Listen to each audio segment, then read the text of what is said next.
Mona Lisa एक ऐसी painting जिसने पूरी दुनिया को हैरान कर रखा है। यह एक ऐसी पेंटिंग है जिसने हजारों राज छुपा रखे हैं। आप में से कई लोगों ने इटली के महान दार्शनिक और पेंटर लियोनार्डो दा विंची के बारे में तो सुना ही होगा। यूरोपीय पुनर्जागरण काल में कई महान दार्शनिक हुए, जिनमें से वे एक थे। इनके द्वारा बनाई गई पेंटिंग मोनालिसा के रहस्यों को आज भी कोई नहीं सुलझा पाया है। आखिर क्या है इस पेंटिंग में जिसने पूरी दुनिया को आज तक हैरान कर रखा है? तो आज इस वीडियो में हम इस पेंटिंग के रहस्यों के बारे में जानेंगे। मोनालिसा, इस पेंटिंग को लियोनार्डो दा विंची ने साल 1503 में बनाना शुरू किया था, जिसको साल 1517 तक आते आते उन्होंने इस पेंटिंग को बनाना जारी रखा। मोनालिसा पेंटिंग का सबसे बड़ा रहस्य उसकी मुस्कान का है। पिछले लंबे समय से कई विशेषज्ञ उसकी रहस्यमय मुस्कान का अध्ययन कर रहे हैं। मोनालिसा की ये रहस्यमय मुस्कान अलग अलग एंगल से देखने पर अलग अलग दिखती है। अगर आप किसी एक एंगल से इसे देख रहे हैं तो ये मुस्कान हंसती हुई दिखेगी, वहीं दूसरे एंगल से देखने पर उसकी मुस्कान फीकी पड़ जाती है। कहा यह भी जाता है कि लियोनार्डो दा विंची ने जिस औरत की ये पेंटिंग बनाई है वह अपने भीतर किसी राज को छुपाए हुए है। इसी वजह से मोनालिसा की मुस्कान काफी रहस्यमय है। कुछ सालों पहले एक डॉक्टर ने इस रहस्य से पर्दा उठाते हुए ये कहा कि मोनालिसा के ऊपर के 2 दांत टूटे हुए हैं। इस वजह से उसका ऊपरी होठ थोड़ा सा अंदर की तरफ दबा हुआ है। साल 2001 में हार्वर्ड के एक न्यूरो साइंटिस्ट ने मोनालिसा की इस पेंटिंग पर रिसर्च करने के बाद ये बताया कि मोनालिसा की मुस्कान कभी भी नहीं बदलती, बल्कि आपका माइंडसेट जैसा रहता है वैसे ही मोनालिसा की पेंटिंग आपको दिखती है। अगर आप खुश हैं तो आपको मोनालिसा मुस्कुराते हुए दिखेगी, वहीं अगर आप दुखी हैं तो मोनालिसा की ये मुस्कान फीकी पड़ जाएगी। हालांकि आज भी इस बात का पता नहीं लग पाया है कि मोनालिसा कौन थी, अर्थात जिस लड़की की तस्वीर को लियोनार्डो दा विंची ने बनाया था वो लड़की भी इस पेंटिंग की तरह रहस्य ही है। वहीं एक थ्योरी का ये कहना है कि मोनालिसा कोई और नहीं बल्कि खुद लियोनार्डो ही थी। इस पेंटिंग में लियोनार्डो ने खुद को एक औरत के रूप में बनाया था।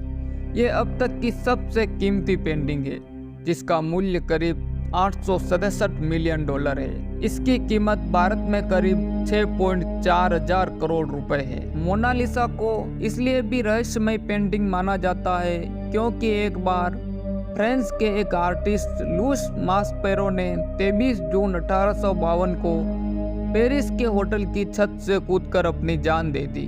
वह मोनालिसा की रहस्यमय मुस्कान व सुंदरता के लिए पागल था। उसने अपने सुसाइड नोट में लिखा था कि वह मोनालिसा के प्यार में पागल है। इतना ही नहीं, म्यूजियम में इस पेंटिंग को कई लव लेटर फ्लावर भी मिलते हैं। मोनालिसा के प्यार में पागल लोग इसके आगे अपने लव लेटर छोड़कर जाते हैं। इस पेंटिंग को बनाने के लिए 30 से भी ज़्यादा लेयर्स का इस्तेमाल किया गया था। इसमें से कुछ इंसानी बाल से भी बारीक थी। पेंटिंग देखने में बड़ी लगती है, लेकिन यह काफ़ी छोटी है। यह 30 बाई 21 इंच की है और इसका भार 8 किलोग्राम है। इसे पेपर व कन्वेंस पर नहीं, पॉपुलर की लकड़ी पर ऑयल पेंट के साथ बनाया गया है। ऐसा भी माना जाता है कि मोनालिसा शुरू में बहुत ज़्यादा प्रसिद्ध नहीं थी। इसे प्रसिद्धि तब मिली जब रीस लूप म्यूजियम पेरिस से यह चोरी हो गई।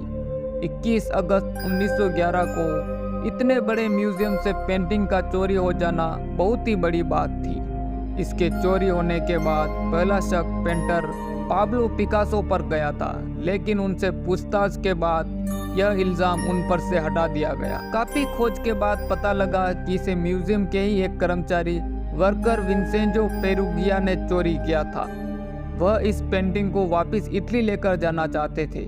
उनका मानना था कि यह इटली की धरोहर है। इटली में कुछ समय रखने के बाद इसे वापस म्यूजियम में रख दिया गया था। वहीं विंसेंजो को इसके लिए 6 महीने की सजा दी गई थी, लेकिन इटली के लोगों ने उन्हें इसके लिए देशभक्त माना था। मोनालिसा कौन महिला है, यह आज भी रहस्य है।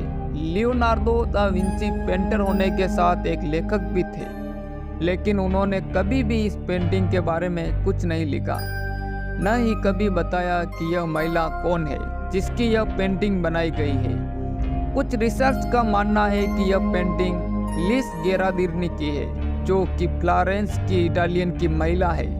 वहीं कुछ लोगों का कहना है कि इस पेंटिंग में उन्होंने खुद को एक औरत के रूप में बनाया था। जब दूसरा विश्व युद्ध चल रहा था, तब मोनालिसा की पेंटिंग को 6 बार अपनी जगह से बदला गया ताकि यह जर्मन लोगों के हाथ न लग जाए। इस पेंटिंग को नुकसान पहुंचाने के लिए कई बार कोशिश हो चुकी है। एक बार 1956 में एक टूरिस्ट ने इस पर पत्थर फेंका था, जिससे उसकी बाएं बाजू पर निशान पड़ गया। बाद में इसे ठीक कर दिया गया। इतना ही नहीं, एक व्यक्ति ने इस पर एसिड फेंक दिया था। उसके बाद इसे बुलेट प्रूफ फ्रेम में रखा गया। दोस्तों, क्या आपको पता है इटली की सबसे मशहूर पेंटिंग मोनालिसा इटली में क्यों नहीं है? ये पेंटिंग फ्रांस कैसे चली गई? दोस्तों, 1516 में विंची फ्रांस के राजा किंग फ्रांसिस के इनविटेशन पर फ्रांस चले गए थे। वहां वो मोनालिसा को भी साथ लेकर चले गए, किंतु 1519 में द विंची की मृत्यु हो गई। इसके बाद मोनालिसा को द विंची के स्टूडेंट सलाई को सौंप दिया गया और ऐसा माना जाता है कि विंची के स्टूडेंट सलाई ने यह पेंटिंग फ्रांस के राजा किंग फ्रांसिस को बेच दी थी और इसके बदले उन्हें 4000 सोने के सिक्के मिले। उसके बाद यह पेंटिंग राजा ने खरीदकर अपने म्यूजियम में रख दी, लेकिन फ्रांस की क्रांति के बाद यह पेंटिंग पेरिस के एक म्यूजियम में रख दी और आज भी यह पेंटिंग वहीं रखी हुई है।